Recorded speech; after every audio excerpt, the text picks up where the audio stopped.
Bismillahirrahmanirrahim. Assalamualaikum warahmatullahi wabarakatuh. Alhamdulillah, alhamdulillah rabbil alamin. Allahumma shalli ala sayyidina Muhammad wa ala ali sayyidina Muhammad. Asyhadu an la ilaha illallah wa asyhadu anna Muhammadar Rasulullah. Allahumma shalli ala sayyidina Muhammad wa ala ali sayyidina Muhammad. Bismillah li sadri wa yassir li amri wa uqdatam min lisani yafqahu qawli. Yang terhormat Siap Bapak Haji Saudara, yang kami hormati Bapak Brigjen TNI Perawan Jenderal Haji Agus Suyoso, yang kami hormati Ibu Hajar Dasti Yulianti, Ibu Hasti Sani, dan Bapak Julian Markanto, dan yang kami hormati dan muliakan guru besar semua, Habibana Habibur Rahman yang pada segap, serta guru kita semua, Ustaz Sidik dan Ustaz Agus. Alhamdulillah pada saat hari ini kita masih diberikan keselamatan sehingga bisa melaksanakan kewajiban kita selaku umat muslim yang telah berdiri. Tak lupa salam yang kita sampaikan kepada Nabi kita semua, Muhammad Sallallahu Alaihi Wasallam, juga keluarganya, para sahabatnya, para tabi'in yang mudah kita semua sukses umatnya, kelak di akhir masa dari beliau. Amin ya Allah ya Rabbal Alamin. Hadirin para jamaah tausiah pada hari ini, sebelum acara yang kami buka, ingat kami membacakan sunnah acara kegiatan tausiah pada hari ini. Yang pertama adalah pembukaan, yang kedua tausiah yang akan disampaikan oleh guru kita semua, Habibur Rahman bin Ahmad Segap versi MA. Kemudian dengan tanya jawab, lalu doa penutup.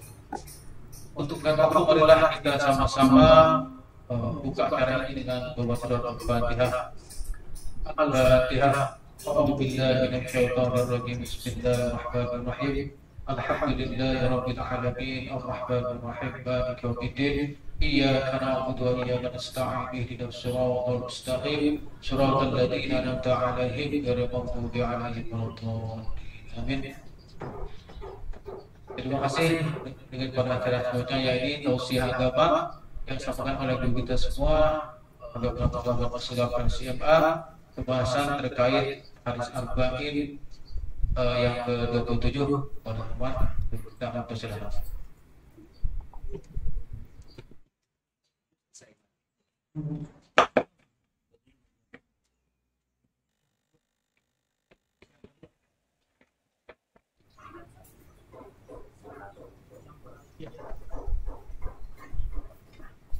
Assalamualaikum warahmatullahi wabarakatuh. Alhamdulillah wassalatu wassalamu ala Rasulillah wa ala alihi wa man wala. Ishrah li sadri wa yassir li amri wa hlul 'uqdatam min lisani yafqahu qawli. Subhanaka la ilma lana illa ma 'allamtana innaka antal alimul hakim. Amma ba'd. Segala puji dan puji kehadirat Allah, salawat dan salam kepada Tuhan kita Nabi Muhammad sallallahu alaihi wasallam, para keluarga, sahabat, hadirin serta seluruh umat yang selalu untuk istiqomah mengikuti sunnah-sunnahnya hingga yaumul kiamat. Alhamdulillah, setelah kita mendirikan sholat asar secara berjamaah, semoga apa yang telah kita lakukan semua diterima dan mendapatkan keberkahan serta ridho dari Allah Subhanahu wa taala. Amin ya rabbal alamin. Kembali di kesempatan yang mulia ini bersama-sama kesempatan yang tercintai ini, kita akan membahas satu hadis dari Rasul sallallahu alaihi wasallam yang terdapat dalam kitab Arba'in An-Nawawiyah. Semoga apa yang kita lakukan ini mendapatkan keberkahan dan keberkahan dari Allah Subhanahu wa taala. Amin ya rabbal alamin. Alhamdulillah, pada kesempatan pekan lalu kita sudah membahas hadis ke-27 Di hadis ini ada dua hadis, tetapi maknanya sama. Oleh karena itu kita langsung masuk ke 28. Hadis ke-27 itu adalah kebaikan itu yang membuat tenang hati dan tidak malu bila dilihat orang. Sementara keburukan itu adalah yang membuat gelisah hati dan malu kalau kita dilihat oleh orang. Itu namanya dosa. Nah, ini sudah kita bahas ya, walaupun di sini ada hadis sebenarnya namanya tidak terlalu beda. Oleh karena itu kita anggap selesai di hadis ke-27. Kita langsung masuk hadis ke-28. Hadis ini cukup panjang. Hadis ini pembahasannya agak panjang ini, oleh karena itu kita akan bahas dua pertemuan.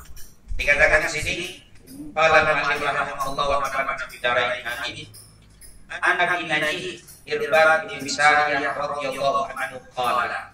Dari Abu Najih Irbad bin Sariyah radhiyallahu anhu, semoga Allah meridhoi beliau. Irbad bin Sariyah sahabat yang kalau kita lihat dari kitab-kitab manaqib atau kitab-kitab sejarah, beliau tidak terlalu banyak dibahas, tidak terlalu banyak mengungkap sejarah Irbad bin Sariyah, baik tahun kelahirannya itu tidak banyak dibahas. Memang banyak sahabat-sahabat itu yang tidak diketahui sejarahnya secara detail, kecuali sahabat-sahabat besar seperti Abu Bakar, Umar, itu jelas. Tapi ada banyak sahabat yang memang tidak diketahui lahirnya di mana, tahun berapa, ibunya siapa, itu banyak yang tidak diketahui. Karena memang maklum di zaman dulu kan ya, untuk menulis biografi manaqib sejarah seseorang itu jarang. Biasanya itu manaqib atau sejarah seseorang itu ditulis jauh setelah meninggal. Setelah dia meninggal baru ditulis bagaimana biografi beliau. Makanya kitab sejarah itu jarang yang menulis sejarah kejadian di tahun itu.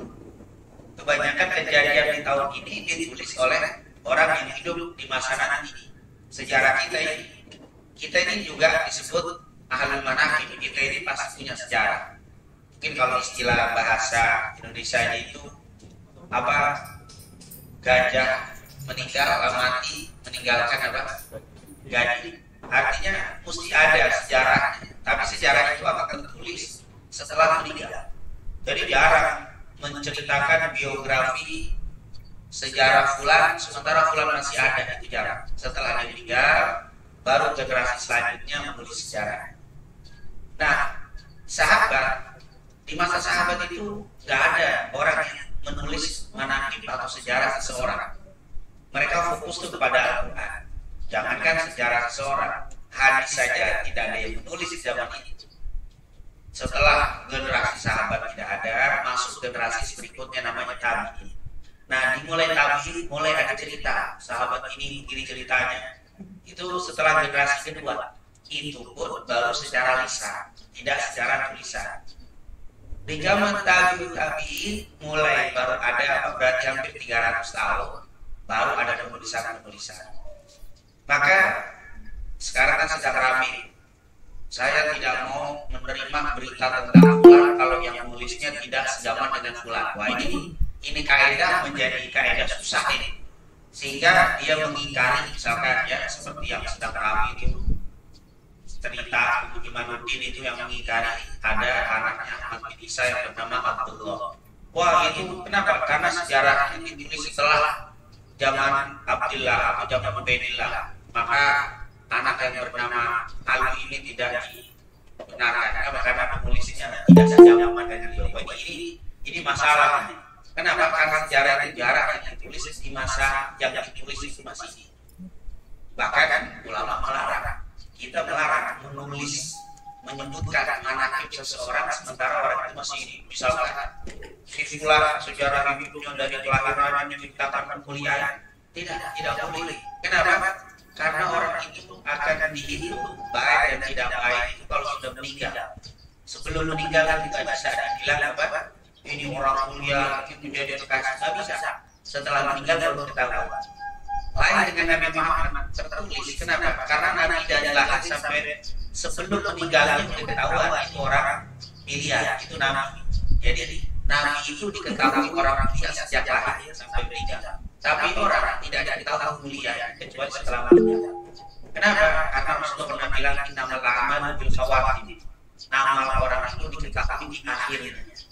Ada orang baik akhirnya murtad. Bagaimana kita dilakukan ini orang orang baik tidak diketahui kecuali sedang meninggal. Makanya kita tidak boleh menjamin seseorang dari ahli surga. Saya yakin puluh ini masih masuk surga. Tunggu dulu.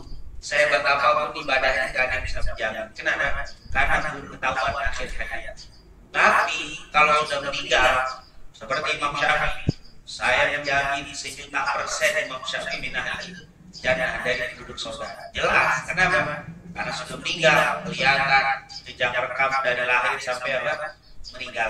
Jadi kita tidak boleh memberikan jaminan seseorang atau menyebutkan kemuliaan, bahkan menulis buku biografi kehebatan fulan masih hidup. Dalam agama tidak boleh, karena kami tidak tahu bagaimana akhir hayat seseorang.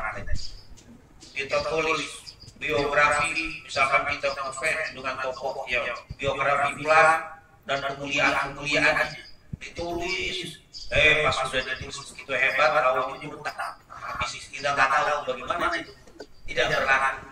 Makanya Irbad bin Sariyah banyak seperti ini sekelas Irbad bin Sariyah radhiyallahu anhu.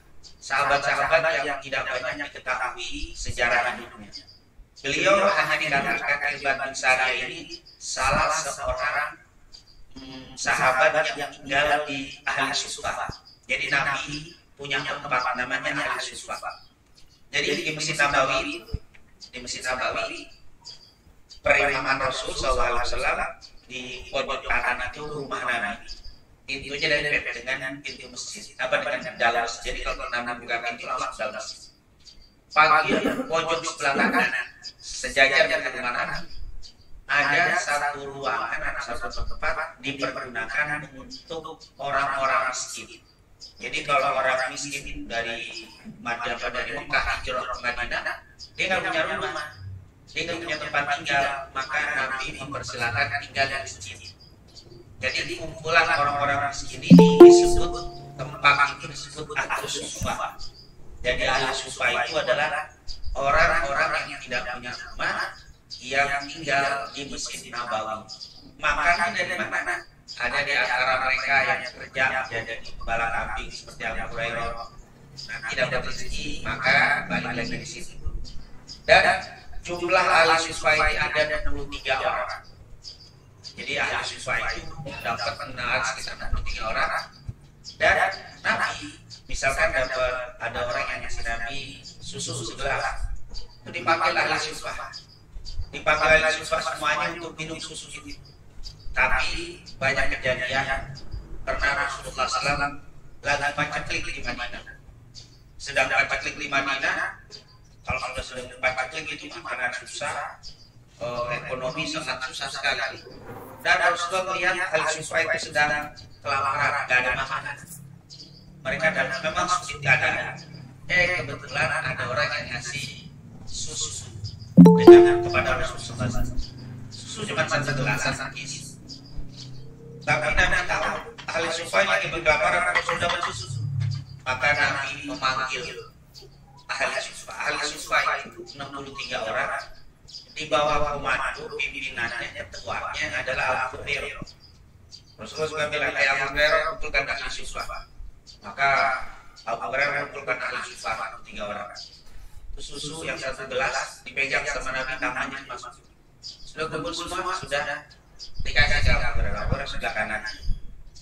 Abu Hurairah baru minum, kata Rasulullah, saat itu Amirul dikatakan Amirul ketua pimpinan itu orang yang paling terakhir makanan di pimpinannya, jadi makannya terakhir. Itu di zaman Nabi begitu, kalau dia jadi pimpinan, kalau ada kelaparan pimpinannya sih pertama kali lapar. Itu cerita Rasulullah SAW. Abu Hurairah lihat 63 orang kelaparan semua. Disuruh kumpulin dikasih. Akhirnya Abu Hurairah kasih ke sebelahnya. Orang akan minum. Waktu minum sedikit-sedikit karena mikir teman-teman 23 dan belum pada minum, belum pada makan. Kata Rasulullah, minum lagi sampai orang itu kenyang. Ya Rasulullah, saya sudah kenyang. Kasih ke sebelah, minum lagi sampai kenyang. Satu persatu 62 orang tadi minum semua dengan kenyang, dan air susu Nabi yang 11 itu tidak berkurang sedikit. Ini namanya mukjizat Nabi Muhammad Sallallahu Alaihi Wasallam. Baru dikasih ke Abu Hurairah pimpin aja dan terakhir. Setelah itu Rasulullah baru minum, baru habis 11. Nah ini sering Rasulullah juga pernah dikasih beberapa butir kurma. Kalau ini butir kurma itu tadi dari 10, tapi 63 ini suruh duduk, disuruh ngambil dua-dua, dan semuanya dapat dua-dua tanpa berkurang sedikit pun kurma yang ada di tangan Rasulullah SAW. Ini namanya takbirul qalil. Salah satu mukjizatnya Nabi itu bisa memperbanyak yang sedikit sedikit. Ini luar biasa. Tapi Rasulullah tetap bekerja. Kalau kita punya mukjizat begitu, keramat itu nggak ada aja. Duit itu pegang apa? Banyak. Nah, yang sekarang ada orang yang memperganda atau memperbanyak apa? Menggandakan uang itu mengikuti Nabi ya. Kalau Nabi korban nggak mungkin. Kenapa? Karena Nabi lain mukjizat Rasulullah. Dan Rasulullah kalau memperbanyak bukan untuk dirinya, tapi untuk. Nah, di antara 63 orang miskin ini, salah satunya dia sahabat kita, Irbad ibn Sariyah. Jadi Irbad ibn Sariyah ini salah satu anggota 63 orang yang miskin yang hidup bersama Nabi di Masjid Nabawi. Sekarang kita kalau ke Madinah, kita insya Allah bisa sholat di Masjid Nabawi, dan semoga Allah berikan kemudahan kepada kita, Allah kasih rezeki sehat walafiat, bisa melaksanakan umroh atau haji, sehingga kita bisa berkunjung ke Madinah. Dan di Madinah ada Masjid Nabawi, di Masjid Nabawi masuk ke dalamnya ada masjid namanya Ahli Sufah. Jadi Ahli Sufah itu sekarang kalau kita laki-laki kalau mau ke Raudhah, itu Raudhah sekarang kan itu pintu Raudhah pas masuk itu di depan itu ada, di dalam Masjid Nabawi ada tempat yang tinggi seperti ini. Ini karpet biasa, itu ada tempat yang tinggi seperti ini, terus ada pagar sedikit. Waktu kita masuk ke dari Bapak Jibril, yang kita masuk dari Bapak Jibril, sebelah sini ada lokasinya agak lumayan besar. Itu tempatnya tinggi, dikasih besi, dikasih pagar kecil. Itu adalah Ahli Sufah. Dulunya di situ tinggal para sahabat miskin. Irbad bin Sariyah tinggal di situ, tinggal di tempat itu. Sekarang masih ada tempat. Dan insya Allah kita semua diberikan kesempatan untuk bisa sholat di Masjid Nabawi, dan bisa kita lihat itu apa rumah atau tempat kamar Ahli Sufah. Nah ini Irbad bin Sariyah. Di antara Ahli Sufah yang paling banyak menangis dia dikatakan oleh para ulama Abu Najih, yaitu Irbad bin Sariyah, seorang sahabat yang banyak menangis karena memikirkan akhirat. Banyak menangis, banyak dibunuh, kapapur nangis, apa mengenang atau mengingat-ingat kehidupan akhirat. Dia ingin mendapatkan ridho Allah, ingin mendapatkan surga, takut dengan Allah, paling banyak menangis. Jadi Irbad bin Sariyah, kata para ulama tadi, akan kata itu orang yang banyak menangis karena memikirkan akhirat. Ini adalah siapa? Irbad bin Sariyah. Dan beliau meninggal pada tahun 75 Hijriah. Beliau meninggal pada tahun 75 Hijriah. Jadi sahabat Badar memiliki hadis ini, hadis yang ke-28 namanya Irbad bin Sariyah meninggal tahun 75 Hijriah. Hadis berapa banyak hadis diriwayatkan dari surga. Tidak disebutkan hanya beberapa, tidak lebih dari 20 hadis, sangat sedikit. Irbad bin Sariyah.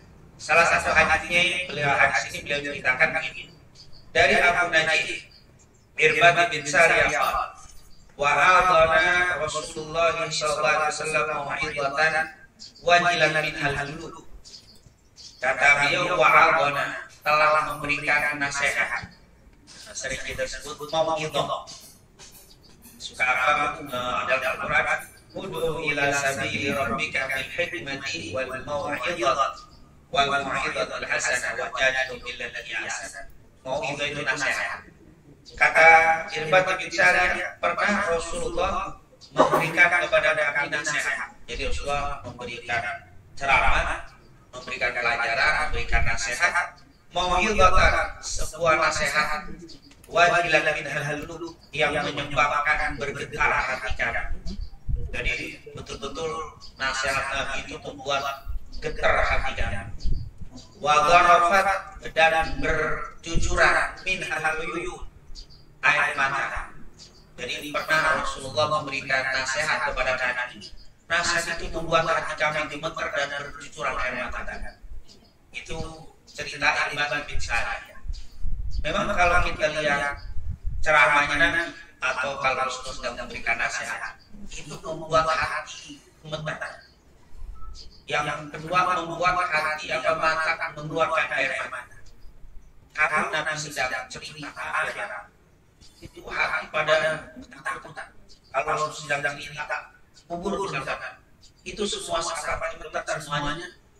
Dia seakan-akan mereka merasakan berada di dalam. Itu hebatnya Rasulullah SAW kalau berbicara. Rasulullah kalau sudah berbicara tentang neraka, semuanya gemetar dan semuanya menangis ketakutan. Kenapa? Mereka kalau melihat Nabi sedang berbicara seakan-akan mereka berada di dalam. Kalau Rasulullah sedang cerita tentang kesedihan, semuanya akan menangis. Tidak ada orang yang tidak mengeluarkan air mata kalau Nabi berbicara. Ini menunjukkan bahwa hikmah yang bisa kita ambil yang pertama, Nabi itu seorang yang luar biasa di dalam berbicara. Itu namanya tabligh. Nabi itu kalau berbicara mudah dipahami, apa yang ingin Nabi sampaikan mengena. Itu kadang-kadang ini ada orang pintar, tapi kalau bicara nggak bisa. Ada orang pintar. Saya ingin menceritakan tentang enak kopi yang saya minum, tapi untuk menjelaskan ke jamaah makanya susah. Makanya kata para ulama, memahami pelajaran itu susah, tapi lebih susah lagi menyampaikan pelajaran yang kita pahami kepada orang supaya dipahami seperti yang kita punya. Itu lebih susah. Jangan dikira ngajar itu mudah. Walaupun materi tinggal kita baca, tapi menyampaikan kepada orang yang ngerti seperti apa yang kita mengerti, itu tidak mudah. Dan yang paling hebat adalah Rasulullah SAW. Jadi Rasulullah kalau berbicara, Rasulullah ingin menggambarkan surga di depan para sahabat terbayang surga. Sehingga mereka itu bahkan ada yang sampai minta meninggal. Ya Allah, meninggalkan saya saat tadi. Kenapa kata Rasulullah? Karena terbayang oleh surga. Karena takutnya Rasulullah kalau selesai majlis, kadang-kadang menyampaikan tentang surga ini berkurang dan tak maksiat. Lebih baik saya ini mati saat ini. Kebayang bagaimana Rasulullah menyampaikan yang itu hebat. Nabi kalau cerita tentang neraka, mereka semua gemetar. Ini menunjukkan Rasulullah begitu hebat di dalam penyampaian. Nah ini sekali lagi bukan hal yang mudah kita berbicara di depan umum, bisa dimengerti kepada orang yang mendengar apa yang kita inginkan. Ya kita sering lihat ada orang pintar ngomong di depan umum gagal. Kadang-kadang katanya keluar dengan jalan bapak deg-deg kali kedua gemetar. Padahal dia pintar, tapi ada yang kasih. Itu nggak mudah. Ada juga yang berani, cuma nggak tanya nggak sampai beraninya doang. Oh nenek model bebas, mental. Oh kalau ngomong nggak nyambung kita. Cuma berani, artinya nggak ada mampu, tapi isinya nggak ada. Tapi kalau Nabi Muhammad berbicara mudah dimengerti, isi apa yang dikehendaki sama. Ini kemuliaan Rasulullah SAW, kehebatan Nabi. Yang kedua, Nabi memang karena Nabi itu pernah ke neraka, pernah surga.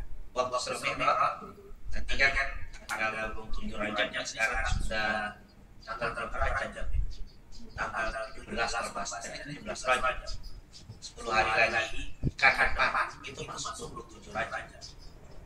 Mungkin insya Allah kalau Senin depan kita bahas tentang Rajab mungkin Islam Merah, karena ya kalau tidak salah pas yang depan itu hampir 27 Rajab. 27 Rajab itu jatuhnya tanggal 7. tanggal 27 Rajab. Berarti insya Allah mungkin pekan depan kita liburkan dulu urusan hadis ini, kita bahas tentang Isra dan Mi'raj. Nah ini untuk supaya kita tahu betul bagaimana sejarah Isra dan Mi'raj. Nah ini tentunya apa? Rasulullah SAW waktu Isra Mi'raj itu Rasulullah diperlihatkan surga.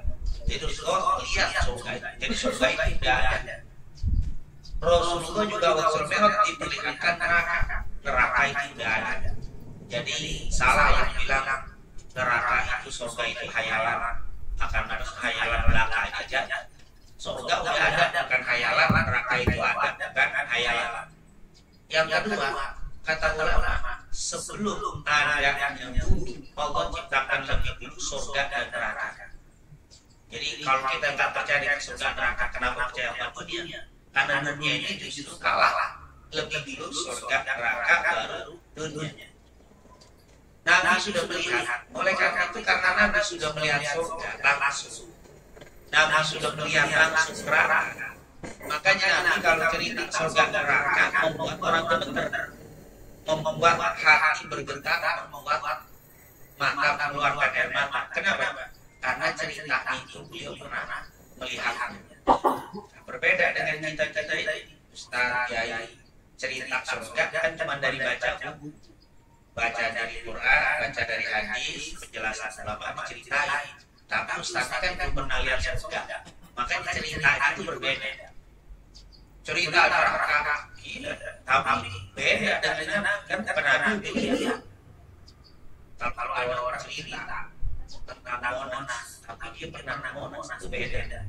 Saya pernah Monas, saya tahu kalau saya pernah naik ke atas, cerita itu beda. Dibanding orang baca buku Monas begini diceritain beda. Bapak pernah cerita itu pasti apa? Lain, belum lihat. Dia cuma baca teori saja. Maka ketika kita cerita tentang kubur, ya ngeri, tapi nggak sehebat karena pernah lihat kehidupan kubur. Tapi tahu bagaimana kuburan siksanya, nikmat itu terus lihat. Maka waktu dia cerita hadisnya apa? Wajilat min hal qulub wa gharafat min hal uyub, membuat hati getar dan membuat keluar air mata yang luar biasa. Kenapa? Karena Rasulullah waktu berbicara melihat langsung. Inilah apa hebatnya Nabi kita Nabi Muhammad Sallallahu Alaihi Wasallam. Ini merupakan penjelasan dari Ibad bin Sa'd. Apa melihat Rasulullah berkhutbah, memberikan nasihat Nabi, membuat kami bergetar hati kami dan membuat air mata bercucuran mendengar nasihat Rasulullah Sallallahu Alaihi Wasallam.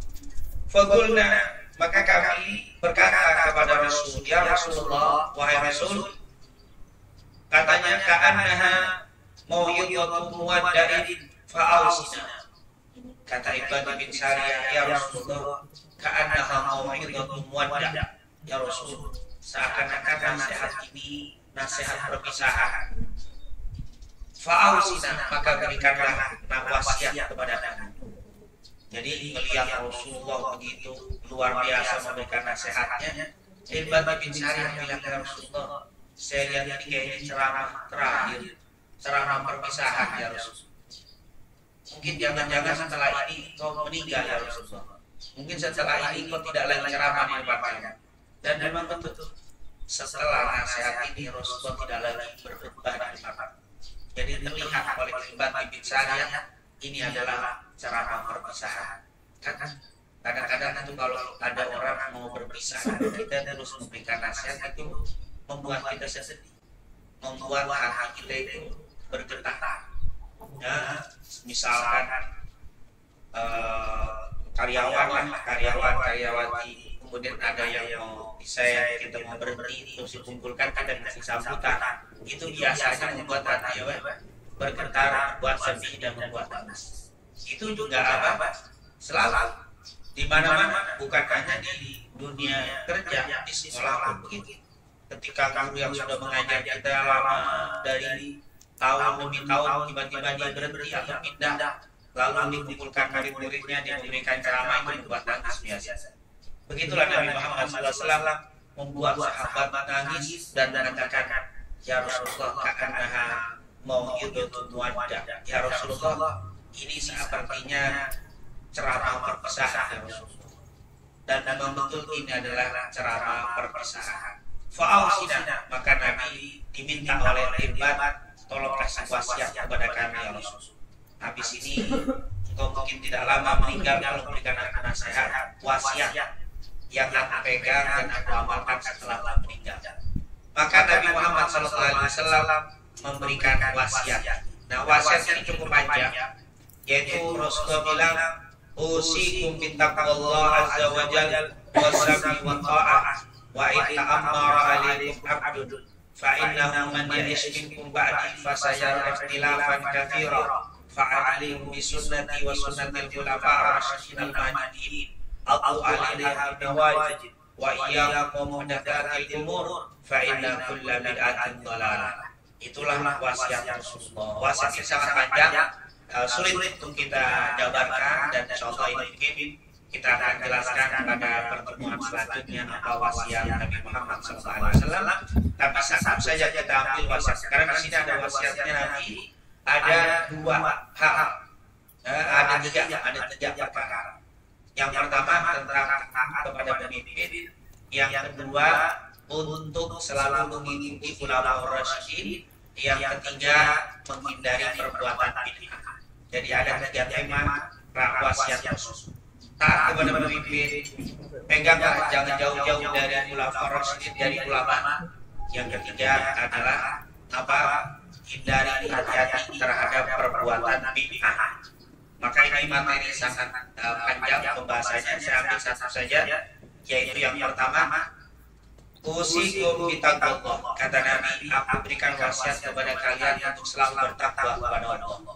Ini wasiat Nabi, dan ini menjadi dalil untuk setiap orang yang mau memberikan wasiat selalu diawali dengan takwa. Makanya kalau kita sholat Jumat, pasti khotib begitu, usikum bittaqwallah, itu selalu ada. Dan itu menjadi rukun. Kalau orang khutbah Jumat nggak ada wasiat takwa, batal Jumat. Aku khotib berwasiat untuk selalu bertakwa kepada Allah, itu selalu. Kenapa? Karena Nabi kalau memberikan wasiat apapun selalu dimulai dengan takwa. Sampai sekarang sepakat para mazhab khutbah Jumat harus ada wasiat takwa. Kalau tidak ada wasiat takwa, khutbahnya batal. Kalau khutbahnya batal, sholatnya batal. Khutbah Jumat, maka hati-hati, terutama khotib jangan sampai kelewatan wasiat takwa. Kalau kita dengar khotib Jumat tiba-tiba naik, assalamualaikum warahmatullahi wabarakatuh, duduk ada, berdiri lagi, alhamdulillah pada hari ini kita dapat mendirikan sholat Jumat, semoga ini batal sholat. Khutbahnya batal, sholat batal. Kenapa? Dia harus mengucapkan hamdalah dulu, sholawat dulu, wasiat takwa, baru materi. Tapi kalau langsung materi, itu pernah kejadian di Jakarta Pusat. Kebetulan sholat Jumat khotibnya tak datang. Mungkin karena terlambat, mungkin nggak tahu berhalangan. Namanya Jakarta, kadang biasa jalan jam 11 sampai, ini apa? Tidak sampai. Jakarta nggak bisa ditebak, apalagi dari Jumat, masya Allah. Mungkin pusat-pusat yang sering khotib sudah terlambat juga, bukan sudah terlambat, waktunya sudah kita prediksi. Kita pernah dapat jadwal khotib di Departemen Keuangan Lapangan Banteng. Jalan dari Cilangkap, biasanya jalan jam 10 sampai jam 1. Boro-boro khutbah Jumatan lewat khotibnya. Nah, ini hal seperti ini Jakarta. Kalau yang tidak tahu DKI momen-momen gimana sih? Tidak ada, waduh, padahal jalan 2 jam. Tapi normalnya jam 10 jalan, setengah 12 sudah sampai. Kadang-kadang itu sudah lewat sedikit sampai. Tiba-tiba jam 12 masih di tol. Kata si DKI, Ustaz, mobil taruh pinggir jalan naik gojek dari mana di tol? Itu kalau di pinggir jalan biasa taruh di pom bensin naik gojek itu sering. Tapi kalau di tol mau bilang apa? Ini apa sudah sampai, jangankan di kantor, keluar dari tol jam 1. Goro-goro Ustadznya khotib, Jumatan aja lewat. Oh, jadi khotib. Ini hal seperti ini terjadi dan banyak terjadi. Jadi kita kalau sebagai DKM masjid ketika hal-hal seperti ini harus memahami. Walaupun ada juga DKM yang enggak memahami, dicorek Ustaz. Itu jangan ceramah Ustaz. Wah, jadi Ustaz tidak boleh kelewat, jamaah boleh telat. Wah, ini bahaya ini. Ustaz tidak boleh telat. Kecuali setiap Jumat telat dulu itu lain. Tapi ini tentunya kadang-kadang DKM ada yang paham, mungkin itu yang biasanya paham DKM yang rumahnya jauh. Tapi kalau rumahnya dekat itu jarang paham, karena dia belum pernah kena macet. Jadi dia belum pernah merasakan apa rasanya macet. Nah ini tidak datang khotib. Akhirnya dihubungkan sama DKM. Sebelum datang waktu, Bapak jamaah karena khotib berhalangan, mungkin ada di antara jamaah yang bisa khutbah Jumat. Itu ada yang satu berdiri saya, wah, alhamdulillah kata jamaah khotib ada, khotib apa? Mungkin ini memang sudah terbiasa. Udah waktu datang agak dia naik ke mimbar. Assalamualaikum, duduk agak berdiri. Dia karena khotib tidak datang dan daripada kita tidak Jumat, maka saya menggantikan khotib. Tapi perlu diketahui saya ini tidak biasa menjadi khotib. Tapi karena dia cerita isi sampai habis, wassalamualaikum warahmatullahi wabarakatuh. Duduk terus ada sholat Jumat itu batal. Itu dia dilupa dibikin kayak khotib Jumat itu kayak ceramah biasa. Itu khotbah Jumat harus ada hamdalahnya, harus ada sholawatnya, ada wasnya takwa. Usikum bitaqwallah itu harus ada. Rukun itu rukun khutbah. Baru harus dibacain ayat, harus ada doa untuk orang Islam. Allahumma ighfir lil muslimina wal muslimat. Itu jadi rukun Jumat khutbah itu ada. Lain dengan ceramah biasa. Kalau ceramah biasa boleh-boleh saja. Nah, ini yang tidak tahu selesai khutbah Jumat, sholat untuk ada ustaz, untuk ada mengganti dari sholat Jumat. Yang nggak paham ngomong untuk, tapi yang paham musibah. Ini musibah. Ini bukan sholat, tapi namanya ganti dohor. Ganti dohor harus selesai, harus dohor lagi. Kenapa kan batal? Batal itu apa? Kalau khutbahnya batal, Jumatnya apa? Batal. Oleh karena itu DKM harus tahu dan bisa ceramah walaupun dengan ditulis, tinggal baca aja. Alhamdulillah, Rasul baca aja dari awal akhir. Kalau baru dulu, kalau nggak bisa, Assalamualaikum warahmatullahi wabarakatuh, duduk. Berdiri lagi, Alhamdulillah, wassalatu wassalam ala Rasulillah wa ala alihi wa man wala. Usikum bitaqwallah faqad fazal muttaqun. Ya ayyuhalladzina amanu qu anfusakum wa ahlikum nar. Kita harus bertakwa, kita harus takut kepada Allah, jangan melakukan maksiat. Terus langsung barakallahu li wa lakum fil Qur'an. Duduk selesai, cukup itu. Isinya yang penting apa? Isinya takwa Allah, udah nggak usah panjang-panjang. Yang penting rukunnya, jangan mikirin isi. Yang penting rukunnya maksiat takwa ada. Barakallahu li wa lakum fil Qur'an azim. Duduk. Berdiri lagi, suruh syarat. Duduk itu di antara dua khutbah harus duduk. Berdiri lagi, doa langsung. Kita baca Alhamdulillah, salatu wassalam, Allahumma ighfir lil muslimina, selesai. Assalamualaikum, selesai. Wah, ini rapi, khotib benar. Zaman dulu yang begitu. Singkat banget. Wah, ini kalau perlu dilakukan itu pakai. Nah, itu memang cukup, artinya rukun-rukunnya dipenuhi daripada membicarakan isi. Jadi usikum bitaqwallah ini menjadi rukun di dalam memberikan wasiat, dan begitulah Rasulullah setiap memberikan wasiat, usikum bitaqwallah. Aku berikan wasiat kepada kalian untuk selalu menjaga takwa kepada Allah Subhanahu wa ta'ala, dan wasami wa ta'ah, dengar dan taat. Wa in ta'ammara alaikum abdun, walaupun yang menyuruh kamu seorang budak. Maksudnya apa itu? Mengikuti, mentaati pemerintah yang memimpin kita walaupun dia itu seorang budak. Artinya jarang-jarang budak menjadi pemimpin, tapi boleh jadi terjadi. Makanya kalau memang dia budak terus kamu pilih jadi pemimpinmu, maka kamu harus taat walaupun dia seorang budak. Nah, berarti di sini harus ada kewajiban taat kepada pemimpin, dan siapa yang melanggar tidak mengikuti kepemimpinan apalagi sampai kudeta, itu termasuk dosa besar. Kudeta dosa besar, bahkan kalau mati bisa mati jahiliyah. Nah, ini tidak boleh melakukan kudeta. Jadi orang-orang yang ngerti tidak boleh kudeta dengan pemerintah yang sah, yang resmi, karena ini merupakan perintah Allah. Alaikum bisam'i ta'ah wa in ta'ammara alaikum abdun. Kalian harus taat, harus dengar kalau yang memimpin kalian itu seorang budak. Nah, di sini berarti yang pertama kata para ulama, makanya memilih pemimpin hati-hati. Karena kalau sudah Anda pilih harus taat. Dia nyuruh kepada keburukan, hati-hati kamu harus taat. Ini makanya berat. Jangan sampai pilihnya asal-asalan, nanti ntar aja kalau di macam-macam kita nggak bisa begitu. Kalau kamu sudah pilih berarti kamu harus taat.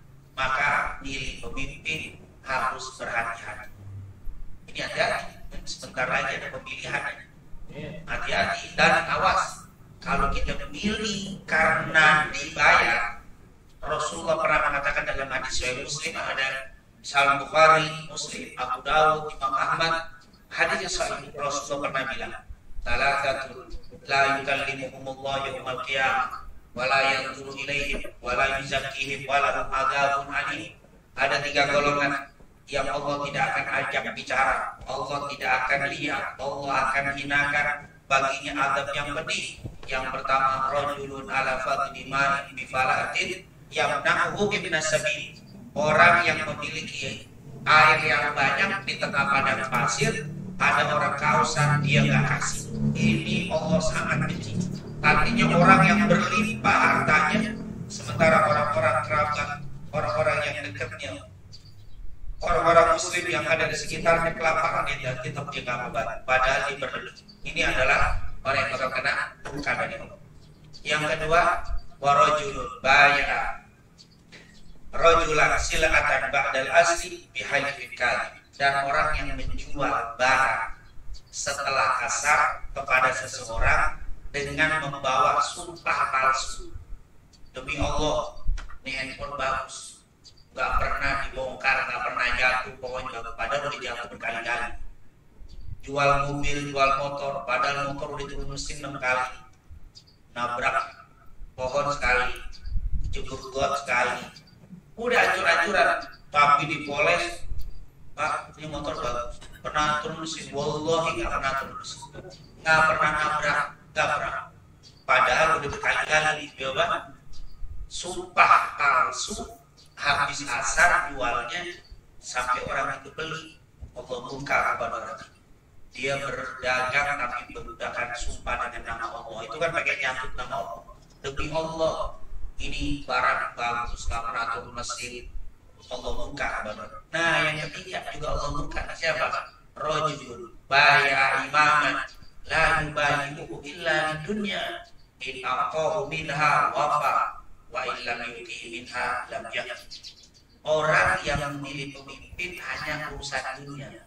Kalau dibayar saya pilih, kalau nggak dibayar saya tidak akan pilih. Maka ini dilaknat oleh Allah Subhanahu. Ini hadis Bukhari Muslim. Nah, ini bukan buat apa? Ini saya nggak tahu apa. Tapi ini hadis Rasulullah. Dan hadis ini kayaknya perlu disampaikan. Jangan biar orang tidak selalu pokoknya mau memimpin siapa kayak yang penting money hero. Berapa saya kasih? Kalau dapat amplop saya pilih. Tak dapat negara. Subhanallah. Apa lagi teman? Kayak 50.000, kayak 100.000 dipilih. Saya nggak mau tahu yang penting 100.000. Saya nggak mau tahu yang penting sembako. Astagfirullah, orang Islam. Alangkah hinanya kamu memilih pemimpin hanya karena sembako. Kata Rasulullah, Allah murka, Allah melaknat. Kenapa? Untuk memilih pemimpin tidak melihat baik dan tidak baik hanya karena hanya harta yang kasih. Kenapa? Karena kalau sudah memilih apa aja kata, semua akhirnya dia membuat aturan-aturan yang tidak Islam. Kamu harus taat, membuat aturan-aturan yang bertentangan dengan syariat, berat kita akhirnya. Melawan tidak boleh, kudeta haram, akhirnya tinggal taat dengan kemaksiatan, taat, selesai. Tiba-tiba membuat aturan-aturan yang ini menyusahkan kita dan ini membawa negeri kita menjadi kurang berkah. Makanya hati-hati, kata Rasulullah, alaikum bisabri wa ta'ah. Kalian harus taat, kalian harus dengar pemimpin kalian walaupun dia muda. Maka ini diingatkan oleh Nabi, ini pemimpin harus berhati-hati. Insya Allah kita sebagai muslim, sebagai muslimat, orang yang berpendidikan, kita tidak memilih pemimpin karena dapat apa dari mereka, dibayar berapa, mau serangan fajar, serangan malam, serangan asar, nggak ada urusan. Kita lihat ini orang soleh, ini orang baik, tidak baik, jujur tidak jujur, itu yang menjadi patokan kita. Insya Allah Allah berikan kepada kita pemimpin-pemimpin yang saleh, pemimpin-pemimpin yang membawa negeri kita, negeri yang kita cintai menjadi NKRI yang balad dan thayyibatun wa rabbun. Amin ya rabbal alamin. Mungkin itu yang bisa saya sampaikan, dan saya dua wasiat lagi pada pertemuan selanjutnya. Alhamdulillah. Terima kasih Habib atas penjelasan terkait hadis baik ke-28 Rasulullah SAW pada umatnya yang nanti akan sambung ke tausiah berikutnya. Baik, selanjutnya adalah tanya jawab. Silakan yang akan bertanya, yang offline karena online belum ada. Silakan. Baiknya silakan.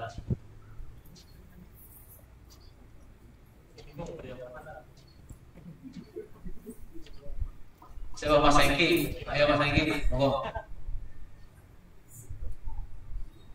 Assalamualaikum warahmatullahi wabarakatuh. Waalaikumsalam warahmatullahi wabarakatuh. Silakan. Ini bertanya, saya Anda memasuki zaman pada pemilu ya. Jadi dari kemarin ini sudah mengikuti beberapa debat. Ini nonton. Jadi di ya banyak bagus. Ini semua bagus. Jadi itu bingung Pak. Seandainya kami pilih apabila kami pilih salah satu kandidat, tapi saat ini sebenarnya itu saya rasa. Iya, langsung. Iya, memang kita ini takut juga waktu pilih salah pilih. Kenapa? Karena salah pilih ini tahu akibat. Memang sebenarnya Islam itu sudah memberikan kriteria pemimpin yang harus bisa dipilih.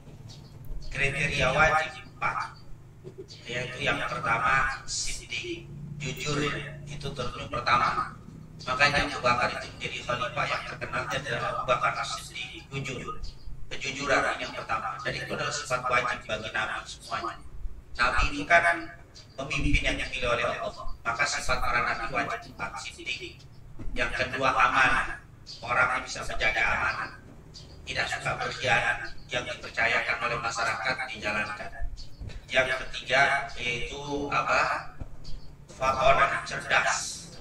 Nah, jangan milih pemimpin dulu, karena pemimpin harus cerdas. Cerdas itu ya dalam artian bisa mengambil keputusan dengan tepat, pemikirannya cerdas dalam waktu singkat. Bukan apa beda ya. Kalau pintar apa beda dari cerdas. Seperti imam di sholat itu juga cerdas. Ketika imam salah misalkan dan sholat asar misalkan rakaat pertama tahiyat awal dia lupa, dia berdiri, makmum akan bilang subhanallah. Imam harus cerdas, duduk lagi atau terus berlanjut. Dia harus mengambil keputusan di waktu itu. Karena kalau nggak cerdas imam diteriakan subhanallah, hilang Pak ini. Itu kalau kita jadi imam salah subhanallah itu langsung babak. Yang pernah ngerasain jadi imam rontok itu begitu apa punya apa itu di situ dia harus tetap babak. Itu namanya kalau sekedar hafal itu. Apalagi baru ngapal berantakan. Kita baru ngapal ayat misalnya. Imam bismillahirrahmanirrahim baru ngapal setelah baca Fatihah. Sabbihi isma rabbikal a'la. Salah diringetin langsung hilang itu apalan. Karena baru ngapal itu nggak bisa itu cerdas. Ketika dia cerdas hilang, dia akan bisa ngambil sikap kalau begini. Tinggalkan aja, ambil aja yang lain. dia harus bisa mengambil. Itu namanya fatonah.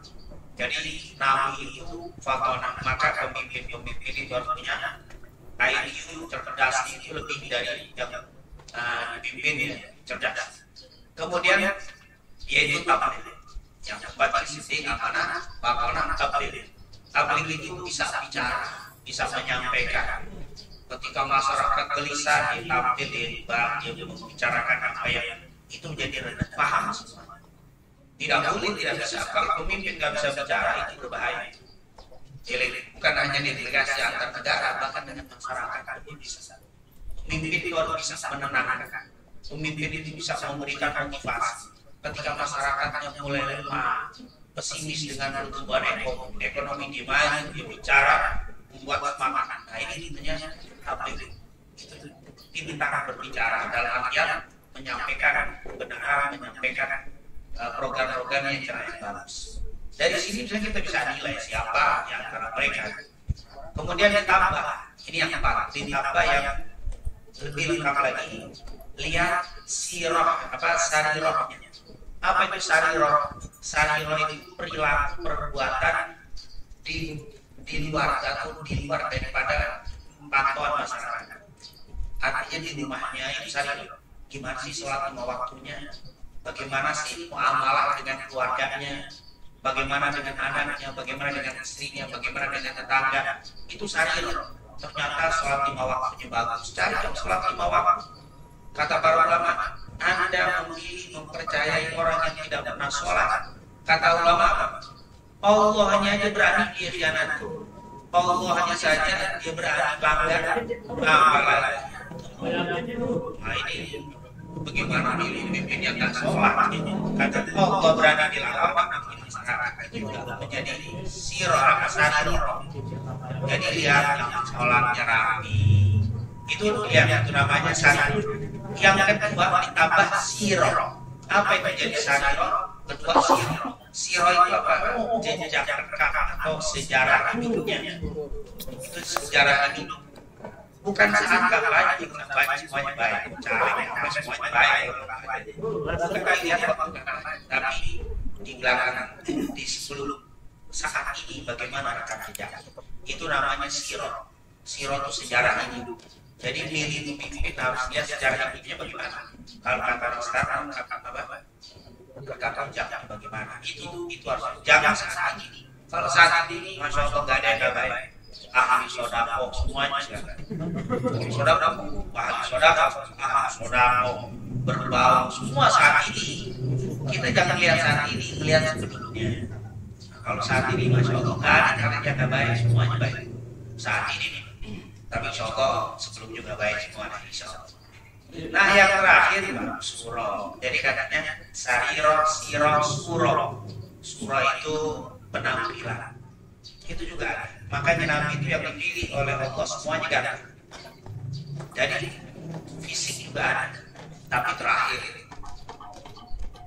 Nabi Muhammad kalau mengirim delegasi ke raja-raja waktu dakwah dikirim yang ganda-ganda. Karena itu orang punya apa? Haibah ya, kopi ya, wibawa. Tapi kalau dia jelek jadi kelihatan ketawain itu kan nggak seru. Jadi yang apa? Wah itu ada juga. Misalkan ada satu hafal Quran, satu hafal Quran, pinter yang satu selek, satu gadang jadi 50 bagus itu daripada yang jelek. Itu ada apa? Tapi itu terakhir. Jadi kalau kita sudah melihat kriteria kan, Pak kita bertiga 7 kriteria. Ini karena kriteria sesuai ketika kita pilih yang kita sesuai kita akan melebihi mendekati 7 ini. Ternyata di soalnya nggak baik, tetap antum nggak salah. Kenapa? Karena tapi ternyata Ustaz media ini Yoko tersebar ini sampai saya bingung. Maka di saat itu tanya kepada ulama. Tanya kepada ulama. Kenapa? Karena kita seorang Muslim. Ustaz ini kan pemilih ya, pemilih mas main bawa Fas'al ahlan dzikri in kuntum la ta'lamun. Konsep bertanyalah kepada para ulama jika kamu tidak tahu seluruh aspek kehidupan. Bukan hanya urusan apa agama toh, karena pemilihan ini termasuk urusan agama. Ini urusan agama karena kebijakan-kebijakan ini akan efek di dalam ibadah kita, di dalam agama kita. Maka kita harus jangan dilepas para ulama. Ini merupakan apa? Hal yang sangat ternyata ulama sudah nyuruh ini kita ngikut, ternyata salah. Hari kiamat salahin aja ulama. Ya kan Anda kan Allah nyuruh saya ikuti ulama, ternyata tak benar salahin ulama. Itu akan menjadi apa? Bahasa saja ada kesadaran melaksanakan apa begini. Yang penting bukan karena apa? Karena itu ini sesuatu yang bahaya. Karena ini selalu saya ingatkan kenapa? Bukan karena saya dapat. Ustaz saya dapat ini ngomong apa itu nggak ngomong air. Bukan masalah dapat dapat. Tapi ini memang masalah 5 tahun ke depan. 100.000 ya beli nasi goreng 2 kali udah habis. Apalagi nasi goreng plus roti, plus rokok, ya habis kita cukup. Maka ini adalah sesuatu yang penting, jangan diremehkan dengan hanya bayar. Insya Allah Allah selalu memberikan kepada kita dan memberikan pilihan yang terbaik untuk kita. Sekali lagi demi kecintaan kita kepada NKRI Indonesia. Alhamdulillah, masih jelas. Hah? Ada lagi? Silakan Bobo. Bismillahirrahmanirrahim. Assalamualaikum warahmatullahi wabarakatuh. Menceritakan bertanya, tadi disampaikan bahwa kita sebagai warga harus taat kepada pemimpin. Yang kami tanyakan adalah apa hukumnya jika warga ini tidak taat kepada pemimpin, alasannya karena beda pilihan seperti itu.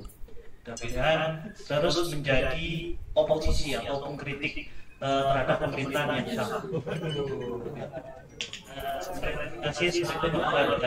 Waalaikumsalam warahmatullahi wabarakatuh. Ya, kita ketika pilih A ternyata yang menang B, maka tetap kita harus taat sama si B. Karena ini pasti kita tidak boleh tidak taat. Tetapi taat dalam artian bukan berarti tidak boleh membuat oposisi, karena membuat oposisi di negara kita khusus sesuai dengan konstitusi, sesuai dengan undang-undang. Maka ketika kita undang-undang itu membolehkan, maka kita tidak melanggar.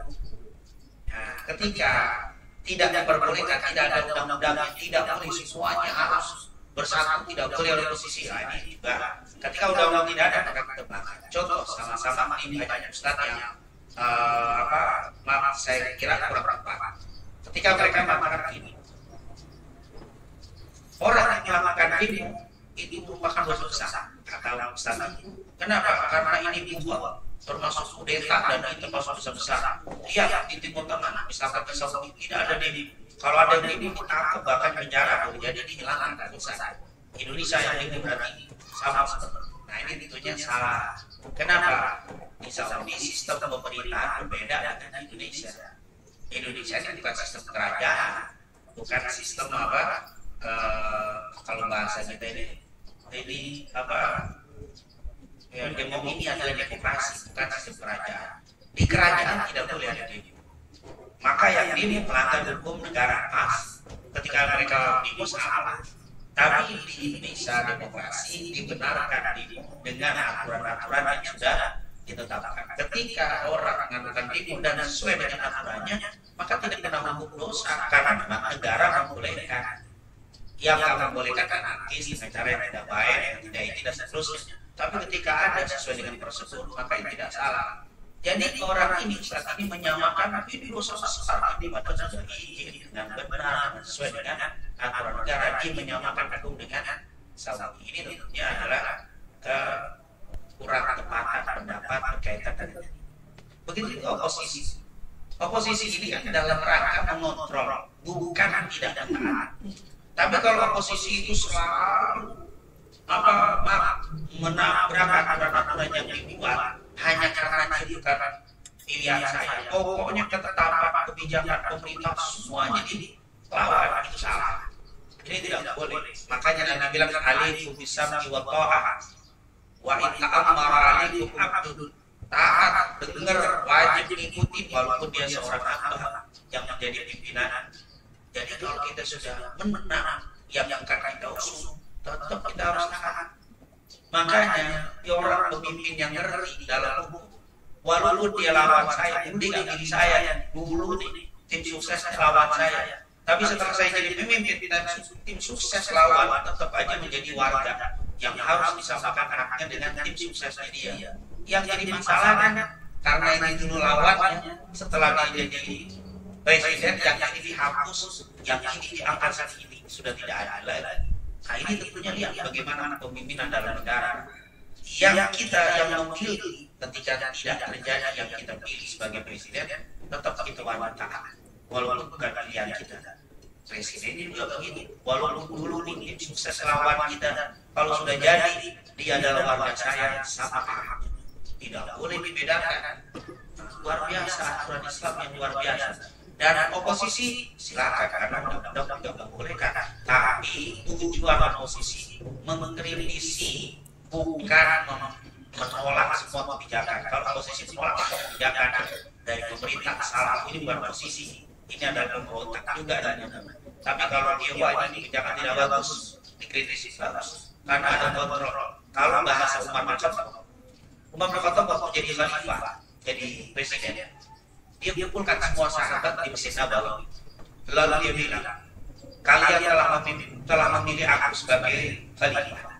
Kalian telah memilih aku sebagai pemimpin kalian. Tapi ketahuilah, aku bukan yang terbaik di antara kalian.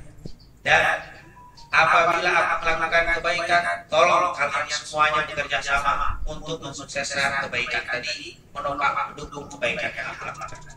Tapi kalau aku melakukan kesalahan, tolong kritik aku, tolong tegur aku. Berdiri seorang Badui mengeluarkan pedangnya. Ya Amirul Mukminin, Umar bin Khattab, kalau engkau melakukan kesalahan sebagai pemimpin, aku akan tebas, aku akan benarkan kesalahanmu ini dengan pedangmu ini. Umar senyum. Umar, kepemimpinan Umar menjadi baik terus kalau ada model orang seperti ini. Yang bukan kritik, yang keras-keras begini nih. Umar akan menjadi baik kalau ada pemimpin, ada orang-orang yang akan pimpin seperti ini. Umar bersyukur dan berterima kasih karena orang ini benar aku akan dukung, salah aku akan tegur dengan ini. Artinya teguran kritik yang keras itu bukan karena benci, tapi justru ingin menjadikan Madinah waktu itu menjadi baldan thayyiban warahmah. Maka insyaallah pemimpin yang akan jadi nanti siapapun dia bisa mengetahui hak dan kewajiban sebagai seorang pemimpin sesuai dengan yang diajarkan Nabi Muhammad SAW. Sehingga sekali lagi kita selalu berdoa sebagai orang-orang yang mencintai negeri ini, semoga negeri yang kita cintai ini menjadi negeri yang penuh dengan rahmat, penuh dengan berkah, jauh dari bala, jauh dari bencana, dan disatukan dan diberikan kekuatan oleh Allah Subhanahu wa Ta'ala menjadi negeri yang baldan thayyibatun warahmatun. Amin ya rabbal alamin. Amin ya Allah. Terima kasih atas jawabannya. Terima kasih atas pertanyaan, sudah dijawab semua. Karena waktu sudah jam lebih, mohon izin kita lanjut acara selanjutnya, yaitu doa yang akan dipimpin oleh guru kita Abu Ghafur Ahmad. Allahumma shalli ala sayyidina Muhammad wa ala ali sayyidina Muhammad. Rabbana la tu'akhidhna in nasina wa akhtana. Rabbana wa la tahmil 'alaina isran kama hamaltahu 'ala alladziina min qablina. Rabbana wa la tuhammilna ma la taqata lana bihi wa'fu 'anna waghfir lana warhamna anta maulana fansurna 'alal qaumil kafirin. Rabbana atina fid dunya hasanah wa fil akhirati hasanah wa qina adzabannar. Wa sallallahu ala sayyidina Muhammadin wa ala alihi wasallam. Walhamdulillahi rabbil alamin. Amin ya Allah rabbal alamin. Berakhirnya doa, maka berakhirnya acara ini. Mari tutup dengan membaca doa untuk majelis. Subhanakallah wa bihamdika asyhadu an la ilaha illa anta astaghfiruka wa atubu ilaik. Akhirul kalam. Wassalamualaikum warahmatullahi wabarakatuh.